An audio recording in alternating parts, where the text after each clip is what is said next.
They hate when you elevate. They stacking up losses, I'm handing them out, yeah, I had to go delegate. They feel like I'm floating, I'm lost in the moment, I swear I could levitate. They never believed that I would really fly. I had to go Yo, what's up, world? It is your boy XPress, live in the flesh, on another great episode of Express Yourself with XPress Studio Edition.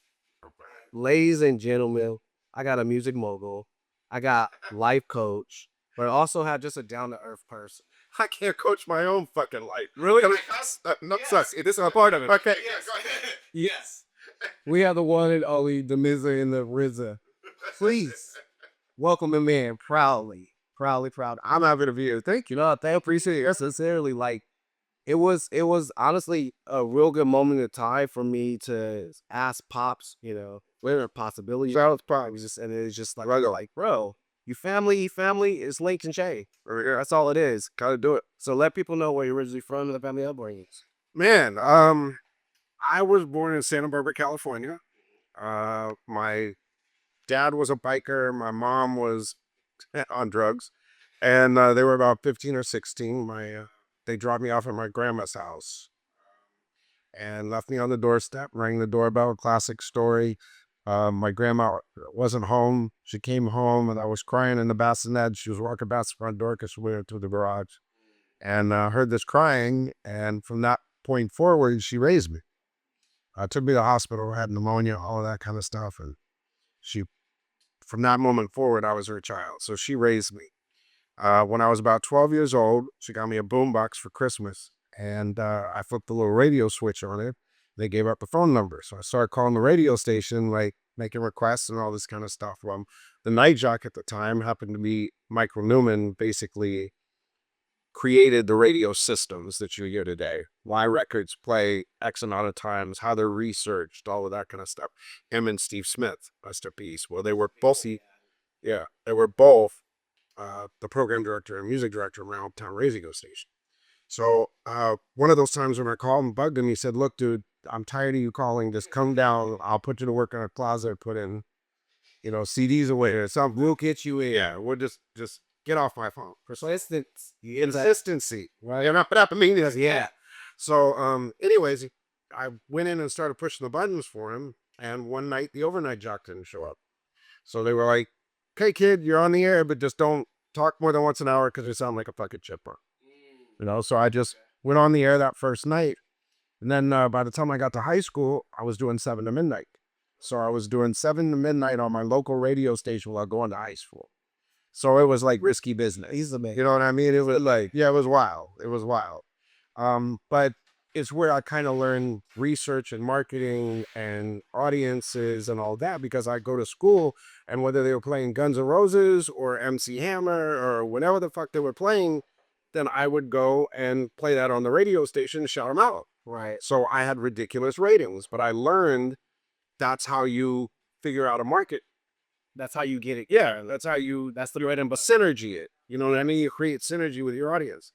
So did that. And then I became the program director of that radio station at 17, which is like the youngest program director in the history of radio to do it in that age. So, but they said that I had to play alternative. And I didn't know nothing about no fucking alternative.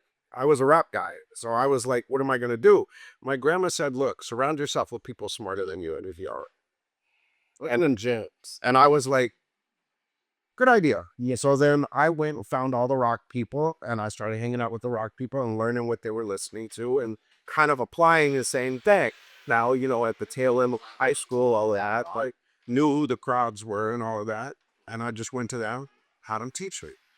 So we did pretty well with it, and we broke some groups, No Doubt, Garbage, Hootie and the Blowfish, a lot of those kind of stuff. And like when these acts would come in, I would invest in them early so that when Santa Barbara being a college town, but also one of the biggest concert towns, like everybody wants to play the Santa Barbara County Bowl. Yeah. Sting, Led Zeppelin, doesn't matter who it was. So when No Doubt would come to town to play with Bush, to open up for Bush, and they'd stop by the radio station and do something special for us, so I got them to come in and play acoustic. That raised some eyebrows. They were like, how you get this band to come in here and do this? I invested early. Well, there was another group called Garbage that came out. And Butch Vig, who produced Nevermind for Nirvana and produced Smashing Pumpkins, Siamese Dream, all of these, I was thinking producer. This producer did this. Dr. Dre, DJ Quick. The producer's hot. Quincy Jones. Okay, that's a piece, Quincy. So then that means that this will be what it is. It's like, yeah, something might this is they doing something right. Yeah. So I broke Garbage. Well, Garbage went platinum. So then I told the label, I was like, look, I want them to do this 200-seat club in Santa Barbara. And they're like, look, they're fucking platinum. Right. Like they're going through with the Smashing Pumpkins, they're doing the Weenie Roast. They ain't got time for this. I said, well, you guys aren't people of your word then, right? And they're like, what do you mean? I said, well, you said you owe me a favor. And now I'm asking for the favor. And you're saying I can't do that. So y'all are assholes. Right. And they were like, hold on a second. Put me on hold. They call Butch Vig. And they say, Butch, this is your group. This is your situation. This crazy 17-year-old kid in Santa Barbara. This is what happened. Broke the record. We told him this. This is what he wants. This is what he said. And he said, well, did you tell him that he had a favor coming? And they would, yes. And this is what he said back when we told him no. He said, well, I guess we're doing that show in Santa Barbara, our second show, on the one day we have off between the Weenie Roast and the Smashing Pumpkins. So they came into that show. Now that caused a bit of a bigger stake because everybody's like, how did you get this platinum fucking band, 17-year-old program director in Santa Barbara, knows nothing about the rock thing, is not in the rock. You just play stuff around the rock heat? Yeah, but now everybody's going to Santa Barbara to watch this rock show for the rap guy, the kid. Like, okay, we're going to go see what's going on. So one of the people to come was the music director of Power 106. When I saw him, I was like, oh, I want to work at your station. And he goes, the only thing we have open is a Sunday night doing what I was doing when I was 12 years old. Just press it. I'm like, I'll watch the fucking bands.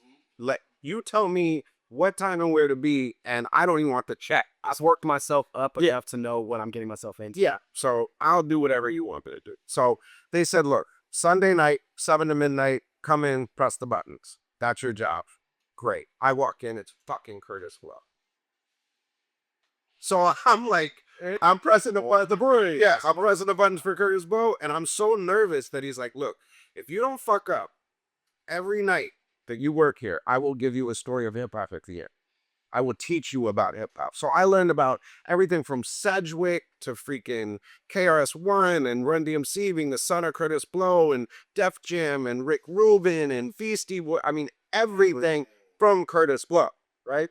So then Curtis Blow leaves. And I'm like, fuck, I'm going to be out of a job. And they go, no, we're bringing someone else in. Just stay there. You'll have a new host on Sunday. I'm like, what's going to top Curtis Blow? They bring in fucking Ice-T. So now, same thing, the end of the show, don't fuck up. I'll teach you about West Coast hip hop.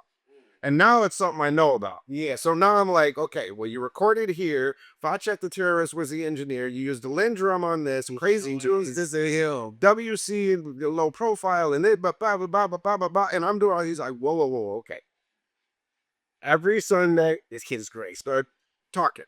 So then it changed to, I'd come and do 7 to midnight Saturday. I'd go home, come back Sunday. Then it was come Saturday, then go watch a movie, then come back and board off Power Tools and be on the air for a little while. Then come back and and, just back and forth. Then they hit me up and they're like, okay, you're doing some stuff in alternative up there. That's a little white, but you're a hip hop guy. What is your plan? What do you want to do? What's the ultimate goal? And I said, I want to work at Power 106 in the music department. And they're like, well, that's funny because the music director is leaving. Do you want to interview for this? Roll in. Now, my problem is I have this really bad habit of being honest. Do you know what I'm saying? So I can't bullshit. I'm blunt. So the PD is sitting there, well, what do you think of Power 106? I say, oh, you guys are all over the fucking place. Playing dance music over here. You're playing Boyz II Men over here. You're playing Mobb Deep over here. You guys are fucking everywhere. Yeah, every 15 minutes you're in another direction. Like no one can fucking hang their hat on what the fuck you're doing. What would you do? I go straight West Coast gangster rap. And they were like, thank you for shopping. They're like, why would you even say that? And I said, because that's what the biggest records are. Ain't No Fun, Tupac, All About You, Life Goes On, all of these records that you are missing. You're not connecting to your core audience. You're a slave to the record companies and their sake.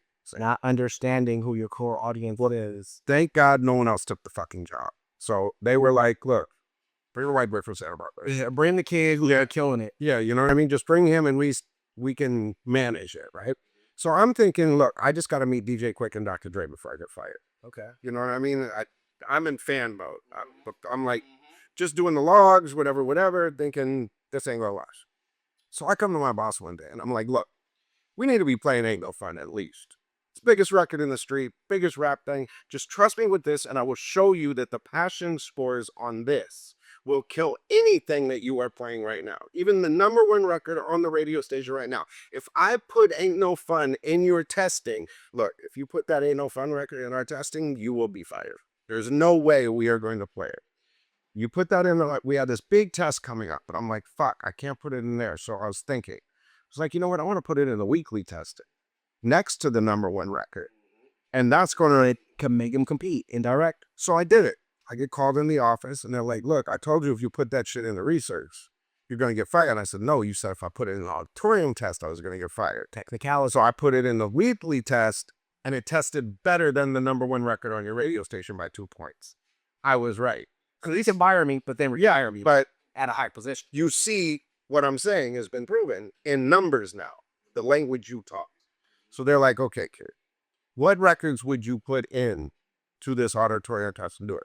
Rework the whole shit. As you should. Like you and tell me what? It. Lo and behold, what happened? West Coast gangster rap came back at the top of everything. Mac 10, Ice Cube, all of this shit. See everything. So then I'm like, okay. So around the same time, Fuzzy comes in, Connector, to do Curb Surfing. Big Boy. All of these things are going on. So I'm like, yo, we're going to have this show at the Palace in Hollywood. Can you get Snoop Dogg to go? And he's like, I'll make the call, no promises, da-da-da-da-da. So we have the Dog Pound perform. We have all of these people performing. And I started making relationships like with Puffy and Biggie and all of these kind of people. And just, you know, E40, you know, Chaz Hayes, his manager, KC from Jodeci, you know, all of these. I started, you know, kind of making this show kind of wild, right? Making it make sense. Yeah. So next thing you know, Snoop Dogg shows up and he's in a Georgetown sweatsuit. It's all wrinkled. And I'm like, oh, God, you're Snoop Dogg. He goes, I'm not doing it right now. And I'm like, what are you talking about? I just got off death row. Just get a $5,000 a month stipend. They cut that off. I'm not getting my royalties. I said, well, come work at Power. And he's like a job? I said, $50 an hour, play whatever you want, play your new music, at least people hear it, you know, get the buzz back up, da-da-da-da-da. All right, cuz, I might do that. You know what I mean? So that Monday, he shows up to Power, fills out the application, and comes and works for Power, and does Saturdays on Power 160. Well, he's playing the shit. Master P hears the shit. Calls up and says, yo, how do I get in touch with Snoop Dogg? What is he doing? I'm like, new deal, da-da-da-da, great, here's the number. Do that. So that out of this. Then I get a call and say, come meet Dr. Dre. Now we're talking. So I go to the Zoom video shoot, right? With LL Cool J. Yeah. And I walk up and I say, Dre, what the fuck is this? That's the first thing I want to know. And he goes, what are you talking about? And I said, Zoom with LL Cool J. What the fuck happened to the one from the Sloss and Squat Beat that had Snoop Dogg on it? That was the fire one. And he goes, how the fuck do you know that? I said, bro, I'm a fan. He goes, I like you. Now, keep in mind, this is after the Firm, after the Aftermath album, and he's doing Zoom with LL Cool J. So everybody was like, rap's done. Dre and Snoop are done. This isn't going to go. I'm sitting here thinking, I've got to get Dre and Snoop in the room together. Right. So I go back to my bosses, and I say, look, got Dre, got Snoop. Let's do a show in L.A. They go, no one will insure it.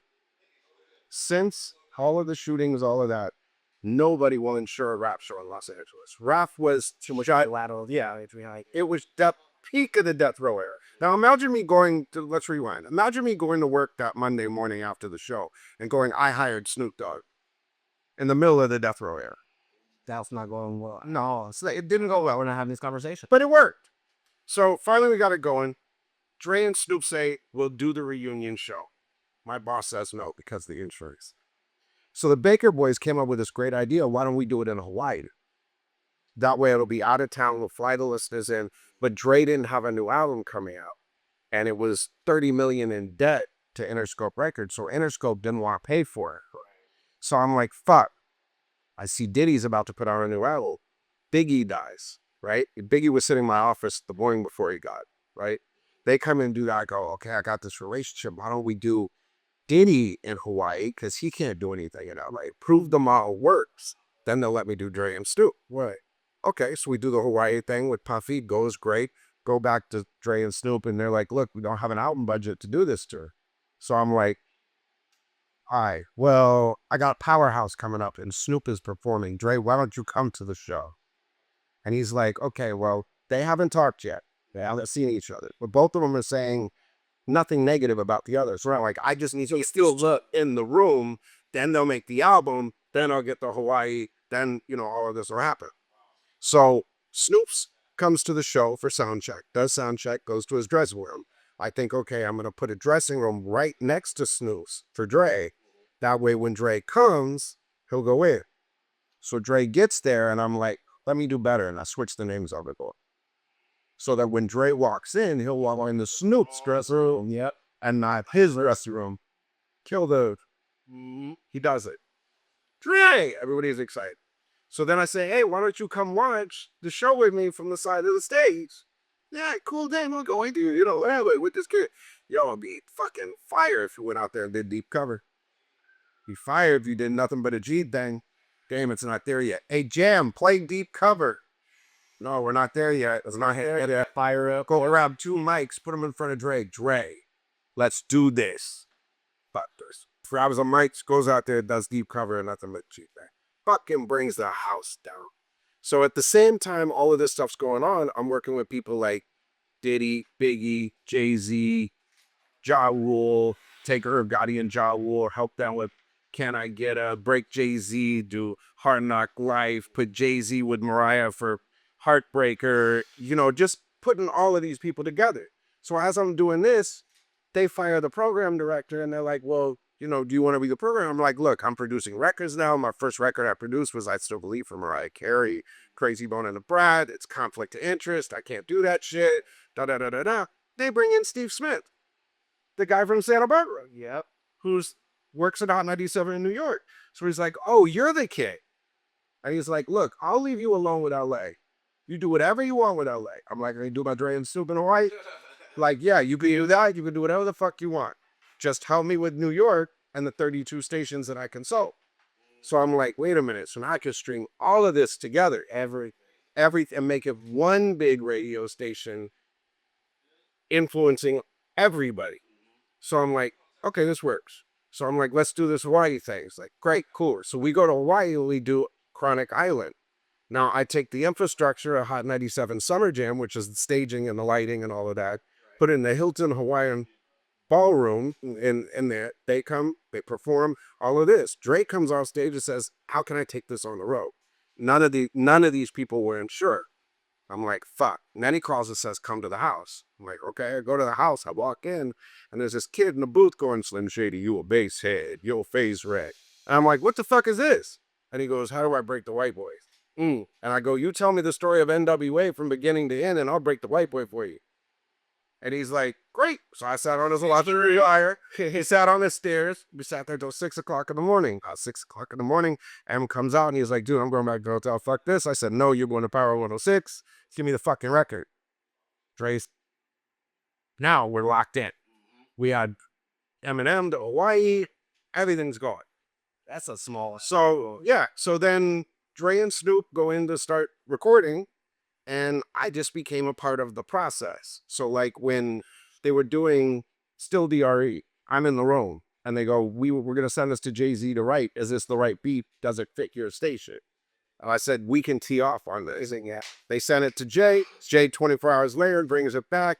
Dre calls me up, says, come to the studio. We got it. I walk in, he plays it. I take the CD out. He goes, where the fuck you go on my CD?